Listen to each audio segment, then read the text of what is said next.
Next portion we will be discussing is controlling the size of the windows.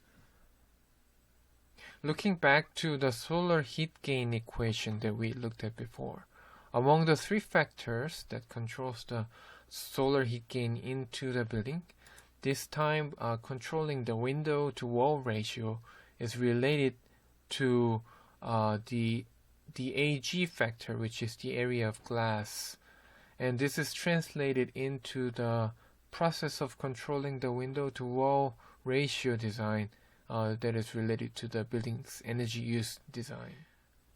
If we simplify the building envelope into two main categories, which are opaque wall with insulation and the other glazing, the main factor that differentiate them in terms of thermal control of the building is their differentiated U factors. For example, let's compare this wall. On the left is the opaque wall with insulation value of R40, and the glazing on the right, high performance insulated glazing unit with the U factor of 0.3.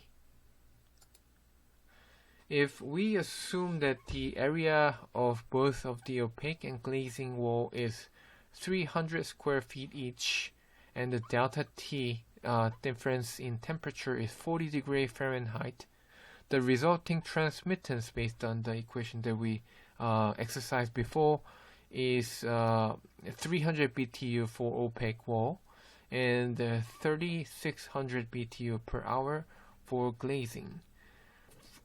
From this quick simple calculation, we can see that the window have over 12 times more heat flow.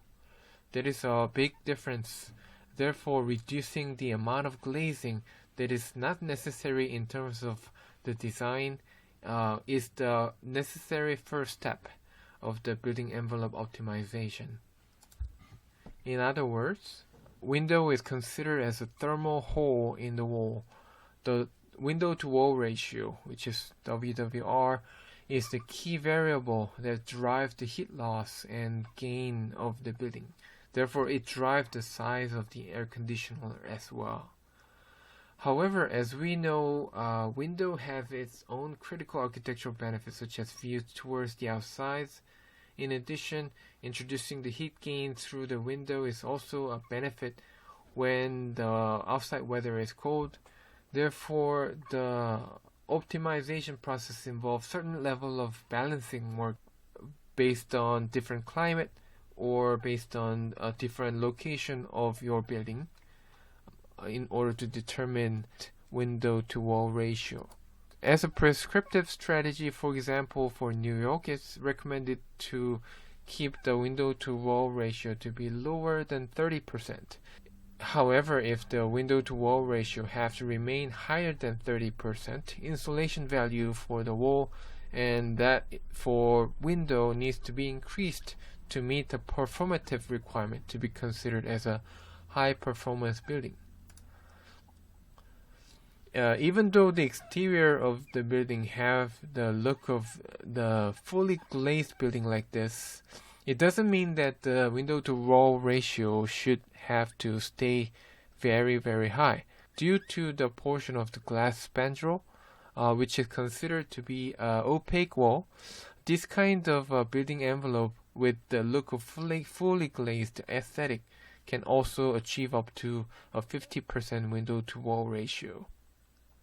The last portion of strategy that we will be taking advantage of in terms of designing a building's envelope system is the process of designing the glazing itself. We already addressed controlling the area of glass and the amount of solar radiation that falls on the window surface through shading.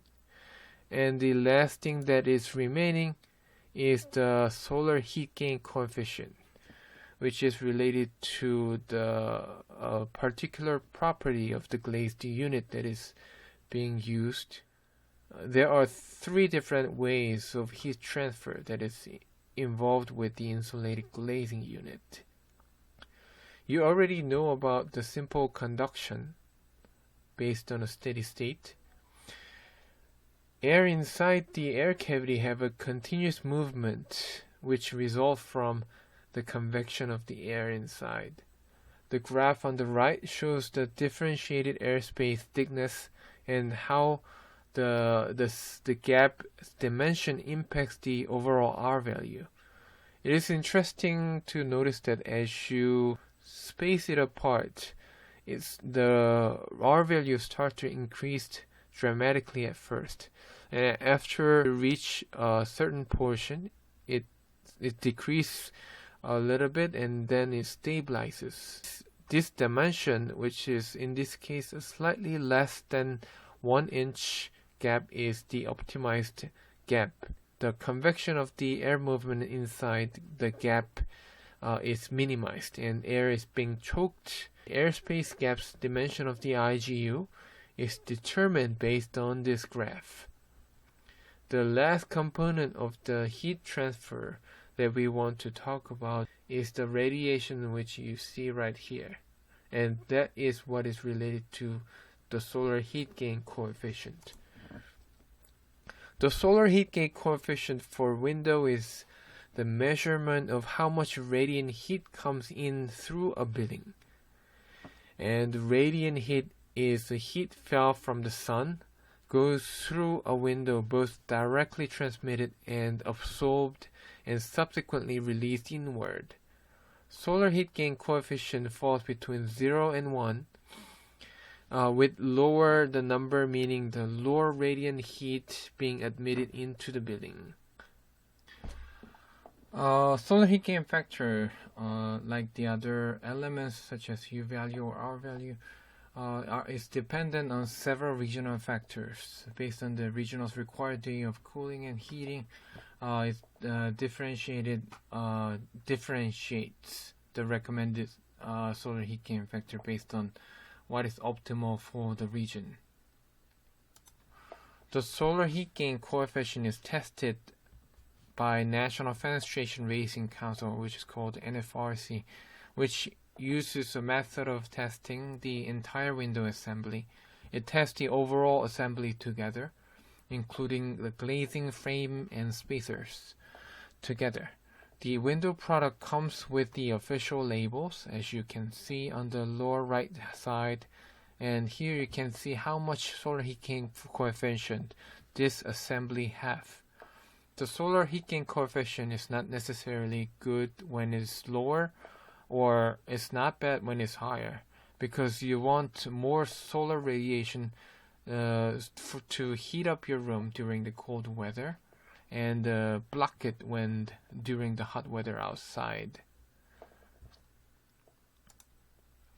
This graph shows the graphical representation of the recommended solar heat gain factor parallel to the recommended U factor for each of the different regions.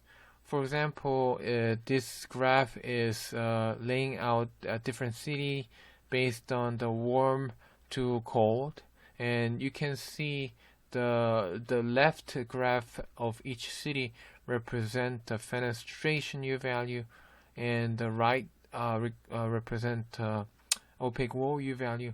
You can see that as the climate gets warmer, the recommended U value becomes much more lenient for the fenestration, while the solar heat gain factor, which represented with this red line, becomes a lot less. Because in the warm weather, you want to lower the amount of heat coming in, and when the weather is cold outside, you want to increase the amount of solar heat gain factor while decreasing the amount of heat transfer that happens through conduction for the fenestration.